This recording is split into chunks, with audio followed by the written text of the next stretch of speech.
खबर आपको देंगे। सुप्रीम कोर्ट में बहरिया टाउन कराची अमल दरामद केस की समाअत हुई है। अदालत ने मशरिक बैंक की हद तक मामला निपटा दिया है। हुक्मनामे में कहा गया है कि भेजी गई 190 मिलियन पाउंड की रकम पर बैंक का कोई दावा नहीं है। मज़ीद तफसीलात हासिल करेंगे डॉन न्यूज़ के नुमाइंदे हसीब भट्टी से। हसीब भट्टी, बताएगा समाअत का अहवाल, हुक्मनामे में क्या कहा गया है, तफसीलात बताइए।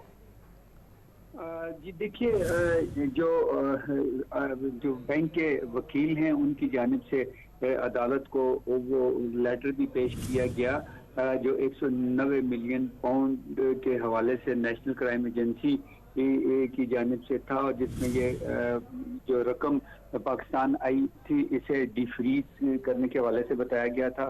और अदालत को वकील ने बताया कि मुबशरा अली मलक जो मलक रियाज की बहू है, 6 नवंबर 2019 को 19 मिलियन पाउंड से ज़ायद रकम बरतानिया से पाकिस्तान भिजवाई है।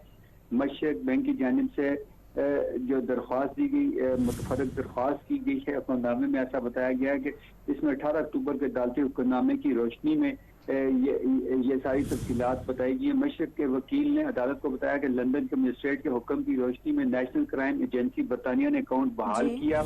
अकाउंट बहाली के बाद बैंक ने 190 मिलियन पाउंड की रकम मुबशरा अली रियाज के अकाउंट में आई। हुक्मनामे में मजीद कहा गया कि मुबशरा अली रियाज के जरिए रकम रजिस्ट्रार सुप्रीम कोर्ट के अकाउंट में आई।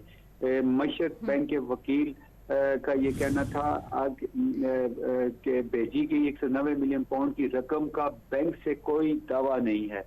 मशरक बैंक की मजीद नुमाइंदगी दरकार नहीं है। अदालत ने इस मामले को बैंक की हद तक निपटा दिया, जबकि जो एडवोकेट जनरल सिंध है इस वक्त अदालत के सामने वो। जी हसीब, ठीक है, जो हुक्मनामा जारी किया गया है उसकी तफसीलात बता रहे थे हसीब भट्टी। बहुत शुक्रिया आपका।